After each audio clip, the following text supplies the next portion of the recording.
അസ്സലാമു അലൈക്കും. ഏറ്റവും ബഹുമാനാദരവുകൾ നിറഞ്ഞ നമ്മുടെ പുലക്കുത്ത് കുടുംബത്തിലെ കാരണവന്മാരെ,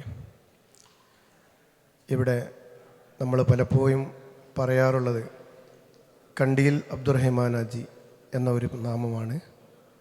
അതുകൊണ്ടാണ് ഈ തറവാടിൻ്റെ പേര് പോലും പറയുമ്പോൾ പലർക്കും തെറ്റിപ്പോകുന്നത്.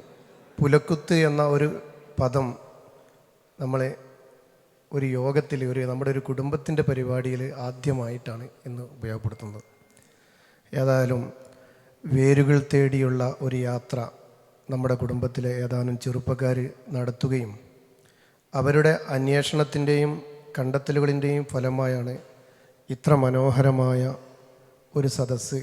ഞാൻ ഇവിടെ പലരും കയറി വരുമ്പോൾ ശ്രദ്ധിക്കുകയായിരുന്നു, കാലിന് പ്രയാസമുള്ളവർ, നടക്കാൻ ബുദ്ധിമുട്ടുള്ളവർ, കൈ പിടിച്ചിട്ടാണ് പലരെയും ഇങ്ങോട്ട് കയറ്റിയത്. എത്ര പ്രയാസങ്ങളുള്ള ആളുകളാണെങ്കിലും നേരത്തെ ഉസ്താദൊക്കെ പറഞ്ഞ നമ്മുടെ ഈ കുടുംബബന്ധം ചേർക്കുക, കുടുംബത്തിലൊരു കണ്ണിയാകുക എന്നതിൻ്റെ ആ അന്തസത്ത ഉൾക്കൊണ്ടുകൊണ്ട് ഇവിടെ എത്തിച്ചേർന്നവരാണ് നിങ്ങളെല്ലാവരും.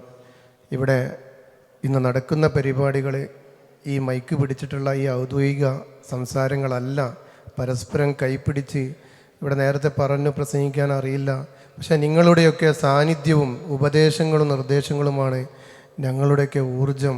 അതുകൊണ്ട് നിങ്ങൾക്കെല്ലാവർക്കും നിങ്ങളുടെ വാക്കുകൾക്ക് ഇത് കേൾക്കാൻ വേണ്ടി കാതോർക്കുകയാണ്, നിങ്ങളുടെ ഉപദേശങ്ങൾക്ക് കാതോർക്കുകയാണ് ഞങ്ങൾ. ഇവിടെ പുലക്കുത്ത് കുടുംബം എന്ന് പറയുമ്പോൾ പുലക്കുത്ത് മുഹമ്മദ് കോയ, അതാണ് നമ്മുടെ വല്യുപ്പയുടെ അബ്ദുറഹിമാൻ ഹാജിയുടെ ഉപ്പ. അവരെ ഉപ്പയുടെ പേര് കൂടി നമുക്ക് കിട്ടിയിട്ടുണ്ട്, മൊയ്തീൻ കുട്ടി. ഈ മുഹമ്മദ് കോയ പുലക്കുത്തിൻ്റെ മക്കളാണ് മൊയ്തീൻ കുട്ടി, അബ്ദുറഹിമാൻ ഹാജി, വീരാൻ മുസ്ലിയാർ, മാമു മണിമുണ്ട, കുഞ്ഞാലി പറമ്പാട്. നമ്മുടെ അന്വേഷണത്തിന് കിട്ടിയ വിവരങ്ങളാണ്. ഇതിനേക്കാളേറെ പറയാൻ അറിയുന്ന ആളുകൾ ഈ സദസ്സിലുണ്ട്. അന്വേഷണത്തിൽ കിട്ടിയ വിവരങ്ങൾ ഇത്രയുമാണ്.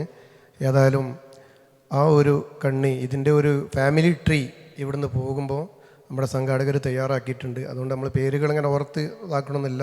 അതിൻ്റെ എല്ലാ കാര്യങ്ങളും വിശദമായിട്ടുള്ളൊരു ഫാമിലി ട്രീ ഓരോ കുടുംബത്തിലേക്കും എത്തും ഇൻഷാ അല്ലാഹ്. അതുപോലെ നമ്മുടെ വിദ്യാഭ്യാസപരമായി ഒരുപാട് നേട്ടങ്ങൾ കൈവരിച്ച പ്രതിഭകളായ മക്കൾ, അവർക്കുള്ളൊരു അവാർഡുകളാണ് ഇവിടെ നിരനിരയായി വെച്ചിരിക്കുന്നത്.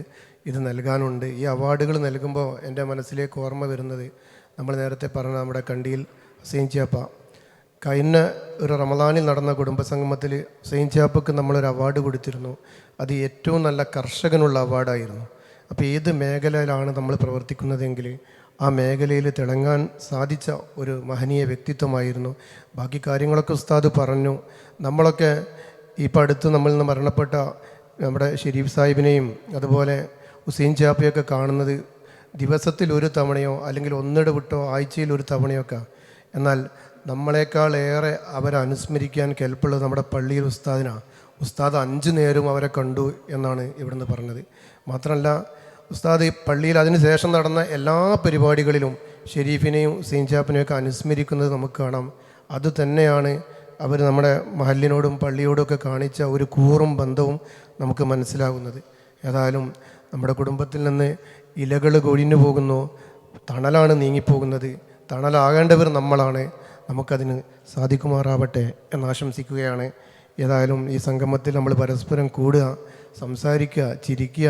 നമ്മൾ ദേഷ്യം വരുമ്പോൾ ഒരു ഹോർമോൺ ഉണ്ടാക്കുന്ന ശരീരത്തിൽ, കുട്ടികൾക്കൊക്കെ അറിയാം, ഡോപ്പമിൻ എന്ന് പറയുന്ന ഹോർമോൺ, അത് നമ്മുടെ പ്രഷർ കൂട്ടും. നമ്മൾ പ്രഷറിൻ്റെ ഗുളികയും കുടിക്കും. ഈ ഹോർമോൺ വർദ്ധിപ്പിച്ച് പ്രഷർ കൂട്ടി പിന്നെ അന്ന് കിടന്നുറങ്ങാൻ കഴിയില്ല. അതുപോലെ ചിരിക്കുമ്പോൾ ഉള്ള വേറൊരു ഹോർമോണുണ്ട്, അത് നമ്മുടെ രക്തസമ്മർദ്ദം കുറയ്ക്കുകയും ചെയ്യും എന്നൊക്കെ പറയുന്നത്. അപ്പോൾ നമുക്ക് ചിരിക്കാനും ചിന്തിക്കാനും വിവരങ്ങൾ കൈമാറാനും ഒക്കെ ഉള്ള ഒരു അവസരമായിട്ട് ഇതിനെ മാറ്റണം. പിന്നെ ഹുസൈൻ ചാപ്പയെക്കുറിച്ച് ഞാൻ പറഞ്ഞു, ഇവിടെ ഒരുപാട് അനുസ്മരണം നടത്തി, കൂടുതൽ പറയുന്നില്ല. മറ്റൊന്ന്, നമ്മളൊക്കെ നമ്മുടെ സുഹൃത്തും ജ്യേഷ്ഠനും എല്ലാമായിരുന്ന പ്രിയപ്പെട്ട ഷെരീഫാണ്. ഷെരീഫ് എന്ന് പറയുമ്പോൾ വലിയൊരു സംഘാടകനാണ്. നമ്മുടെ കുടുംബത്തിലെ എല്ലാ യോഗങ്ങളും സംഘാടനത്തിൽ ആദ്യം മുതൽ അവസാനം വരെ ഉണ്ടാകുന്നത് ഷെരീഫായിരുന്നു. പിന്നെ നമ്മുടെ നാട്ടിൽ നമ്മുടെ മക്കൾക്കും സ്വന്തം മക്കൾക്കും വിദ്യാഭ്യാസപരമായിട്ടുള്ള നല്ലൊരു മുന്നേറ്റം ഉണ്ടാവണമെന്ന് ആഗ്രഹിച്ച വ്യക്തിയാണ്. അതുപോലെ നമ്മുടെ ദീനീ സ്ഥാപനങ്ങൾക്ക് വേണ്ടി വളരെ നന്നായിട്ട് പ്രവർത്തിച്ചിട്ടുണ്ട്. അതിനൊക്കെ ആഗ്രഹിക്കുകയും പ്രവർത്തിക്കുകയും ചെയ്യുന്ന ഒരു വ്യക്തിയായിരുന്നു. എന്തായാലും അറിവ് തേടിയുള്ള യാത്ര ആ യാത്രയിൽ പോകുന്നവരെ സഹായിക്കുക, ഇതൊക്കെയാണല്ലോ നമ്മുടെ ഉത്തരവാദിത്തങ്ങളും ഏറ്റവും പുണ്യകരമായ കർമ്മങ്ങളും. നാഥൻ അതിനൊക്കെ നമുക്ക് സഹായകരമാവട്ടെ, നമ്മളെ തുണക്കട്ടെ. ഈ കുടുംബബന്ധത്തിലെ ആദ്യ മീറ്റിങ്ങിന് ശേഷം ഇനിയും നമുക്ക് ഒരുപാട് ആളുകൾ, ഏകദേശം ഈ പറഞ്ഞ 5 ഫാമിലിയിൽ നിന്നും ഒരാളെങ്കിലും ഇവിടെ എത്തിയിട്ടുണ്ട് എന്നാണ് മനസ്സിലാക്കാൻ കഴിയുന്നത്.